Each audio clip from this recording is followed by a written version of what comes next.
Je vais vous parler un petit peu effectivement et de faire le lien aujourd'hui entre l'open source et ce modèle et les modèles économiques aussi dont on parle. On parle aussi de beaucoup de modèles économiques dans le sein de l'open source et très rapidement, en 10-15 minutes qu'on m'a laissé, je vais essayer de faire ce lien. Et puis, qu'est-ce que fait Red Hat finalement, qui est une image au sein de ce monde open source, je pense, de succès. Donc, la première chose sur laquelle je voulais commencer, c'est qui utilise de l'open source et puis qui sont nos clients. Et comme ça fait 10 ans à peu près que, entre guillemets, je vends des choses gratuites, ce qui n'est pas forcément facile tous les jours, et finalement ça marche pas mal, mais j'avais pas le même discours et je pouvais pas même passer les mêmes slides, effectivement, il y a 10 ans. Donc par exemple, si vous regardez, je ne sais pas si tout le monde connaît Sabre Holdings, mais c'est le numéro 1 mondial de tout ce qui est système de réservation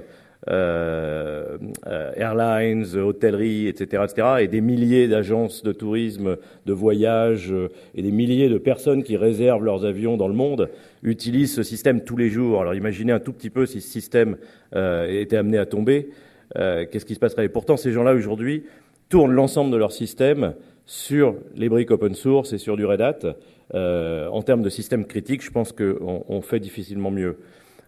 Mais tout le monde connaît Shrek. Alors, il est presque aussi élégant que moi, je dirais, mais un peu plus vert. Et DreamWorks, c'est une société qui a explosé. Et l'ensemble de son système d'information pour concevoir aujourd'hui ces films d'animation qui sont tous appréciés et reconnus, en fait, tournent aujourd'hui sur les systèmes open source avec du Red Hat, et ils développent effectivement tout ça. Et c'est leur cœur de métier, c'est-à-dire qu'ils ne travailleraient pas sans ça. On a vu ô combien la finance est critique, surtout ces dernières années, malheureusement, je dirais. Et évidemment, les systèmes de la finance sont extrêmement critiques, et la bourse est un des systèmes les plus critiques, finalement, on l'a vu sur la planète.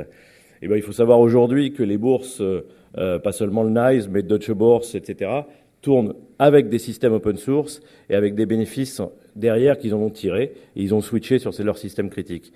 Donc, au-delà de ça, on voit aujourd'hui, on a parlé un petit peu du cloud, et puis il y aura des conférences, je vous invite à voir les conférences sur le cloud que Red Hat anime aussi et que d'autres animent. Mais on a les premiers clients aujourd'hui qui mettent en place leur cloud, comme IBM, cloud pour les développeurs, qui tourne sur les technologies open source KVM, basées avec du Red Hat, NTT Docomo au Japon, pardon, et puis DreamWorks, en fait, son cloud aussi, parce qu'il y a des moments où il a besoin beaucoup de ressources pour finir ses films ou développer ses films, et donc ils utilisent ces technologies de cloud. Et puis évidemment, comme on est français et que je suis français, et même si c'est un Open World Forum, un certain nombre de clients, que je remercie d'ailleurs pour ceux qui sont dans la salle, d'être nos clients et qui tournent aujourd'hui leur cœur de métier ou des systèmes critiques. Alors c'est vrai qu'il y a quelques années, j'aurais pas dit ça, autant que ça en tout cas, puisqu'on commençait, on faisait des serveurs de fichiers, des serveurs d'impression, des serveurs web. Aujourd'hui, on est vraiment dans le cœur de métier et les clients en tirent encore plus de rentabilité, encore plus d'avantages quand ils tournent les systèmes critiques aujourd'hui avec de l'open source et avec du Red Hat. Alors, tous ces clients ont quelque chose en commun qui est lié finalement à l'évolution de notre conjoncture informatique. C'est que si vous regardez bien, la ressource informatique et le besoin de ressources informatiques a explosé ces dernières années. Et alors que, et je pense que les différents directeurs informatiques qui sont dans la salle ou les gens qui gèrent des budgets dans les sociétés pour l'informatique ont vu que leur budget n'a pas forcément augmenté de manière drastique. Et alors, un exemple qui est tout bête, que je prends généralement, je parlais de la finance tout à l'heure, comment ça se passait il y a une dizaine d'années pour passer quelques ordres pour acheter des actions, trader, en fait, boursicoter comme on fait aujourd'hui, on appelait son banquier ou son intermédiaire financier, et puis on lui demandait de faire, et puis lui, il avait effectivement tout un certain nombre de traders qui faisaient ça avec des systèmes connectés. Aujourd'hui, pratiquement tout le monde se connecte et boursicote soi-même. Ça veut dire que derrière les instituts financiers qui permettent ça, ont fait exploser leur système de manière dramatique. Est-ce que leur budget informatique ont multiplié avec la même rapidité, avec la même vitesse? Pas vraiment. On parle de DreamWorks tout à l'heure, c'est de la même manière. Pour faire un film, les ressources informatiques n'étaient pas aussi importantes. Est-ce qu'aujourd'hui, leurs budgets ont été multipliés? Non. Donc en fait, l'équation, dans ces quelques dernières années, a totalement changé entre le besoin de ressources informatiques et la problématique des budgets qui sont liés à ça. Donc, le problème, c'est que le modèle tel qu'il était établi, aujourd'hui basé sur de la pure vente de propriété intellectuelle, ne convient plus, parce qu'on multiplie dans ce cas-là ce que l'on doit vendre, ce que l'on doit fournir, et en plus même en innovation, ça ne va même plus assez vite pour fournir ça à ceux qui en ont besoin. Donc, l'objectif de la communauté open source et de Red Hat, c'est de faire le lien, finalement, au niveau de cette révolution.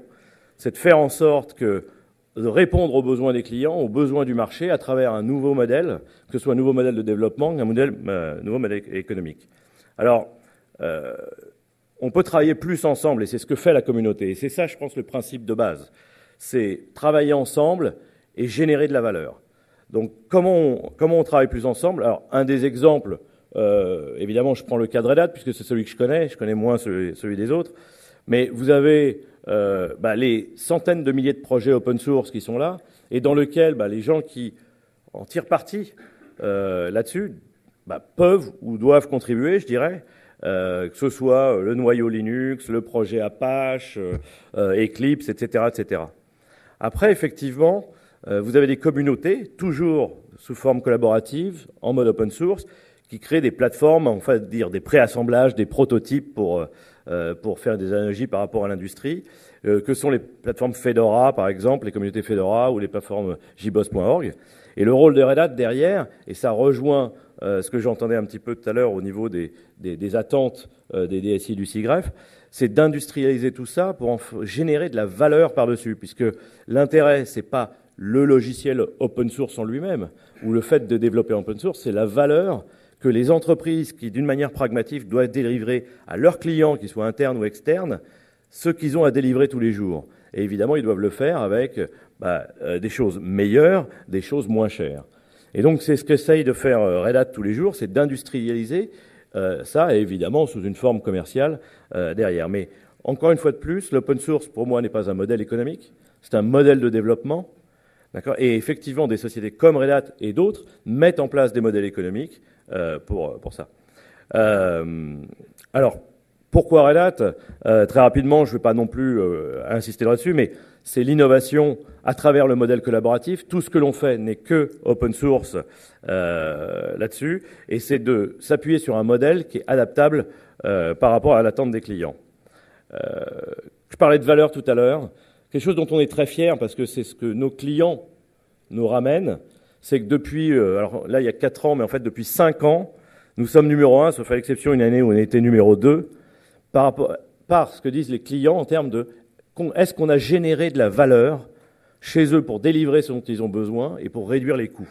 Et on est à côté de sociétés gigantesques, alors que Red Hat est une société qui commence à être un peu grosse, mais très petite par rapport finalement à certains concurrents. On génère beaucoup de valeur et on est très content du retour de nos clients là-dessus. Donc je ne vais pas détailler la valeur, mais la valeur des souscriptions Red Hat qui sont associées à ce logiciel open source, parce que le logiciel est marqué Red Hat et qu'on fournit de la valeur, que ce soit de la durée de vie de 7 à 10 ans sur le produit, jusqu'à du support technique éventuellement, en passant par les garanties sur les propriétés intellectuelles ou quoi que ce soit, c'est les valeurs que l'on fournit.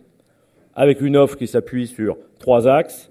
Évidemment, l'infrastructure technique, l'operating system avec tout ce qui va avec, que vous connaissez bien, Linux, le middleware Java avec toute l'offre JBoss, évidemment tout ça intégré dans le cloud et la virtualisation. Donc voilà. Donc l'idée, si vous voulez, c'est de dire un futur aussi ouvert que possible, avec tous les jours une velléité de se réveiller, de se dire quelle valeur demain je vais pouvoir apporter à des entreprises qui tournent des systèmes d'information et qui doivent, avec autant ou moins d'argent, délivrer plus à leurs clients. Et c'est l'objectif que l'on a, en tout cas chez Red Hat, et avec la communauté. Merci.